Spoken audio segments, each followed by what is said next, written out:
Hello everyone to this new lesson. Again, we are back with another lesson with 4 different verbs. Verbs that could help you improve your Italian, verbs that are not so common, so we can expand a little bit our vocabulary. So let's start. Number 1, fiorire, fiorire, to blossom. Now this is an irregular verb, it's an isk verb. I fiori fioriscono in primavera, to blossom, to flourish, okay? Lei è fiorita, she has blossomed, okay? So fiorire, isk verb, not a particularly irregular one, but isk verb, fiorire. Loro or le margherite sono fiorite, okay? Or le margherite fioriscono fra poco.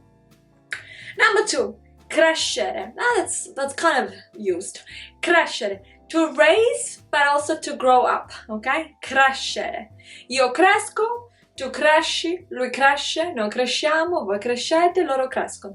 Mio figlio cresce in altezza, in height, giorno dopo giorno, day by day.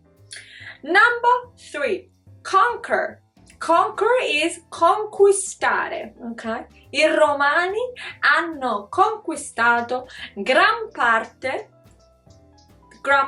great deal, gran parte del mondo conosciuto allora, of the known world of that time. Allora, of that time.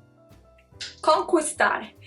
Io mi conquisto la pagnotta. Now, la pagnotta is a loaf of bread, but this is a metaphorical expression, and it means I just go to work and I work to survive.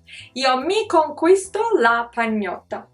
Last one, fruttificare. Now, I don't know how else you could use it. Fruttificare is literally to produce fruits.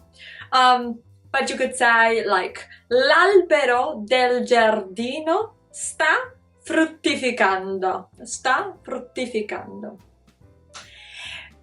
You could use with frutti expressions such as sto vedendo, I am looking at, I'm watching, I'm seeing now the results of my work. I frutti del mio lavoro. The fruits of my work. Now, guys, 4 verbs as promised. So I hope you did enjoy that. And of course, what you should be doing is to write them down, write those verbs down, and make sure you memorize them. If necessary, do the conjugation and then practice these verbs with some sentences of your own. Guys, if you want to go ahead and comment below, I'll be more than happy to read all your comments, and we'll catch up soon in the next episode. Bye! Ciao ciao!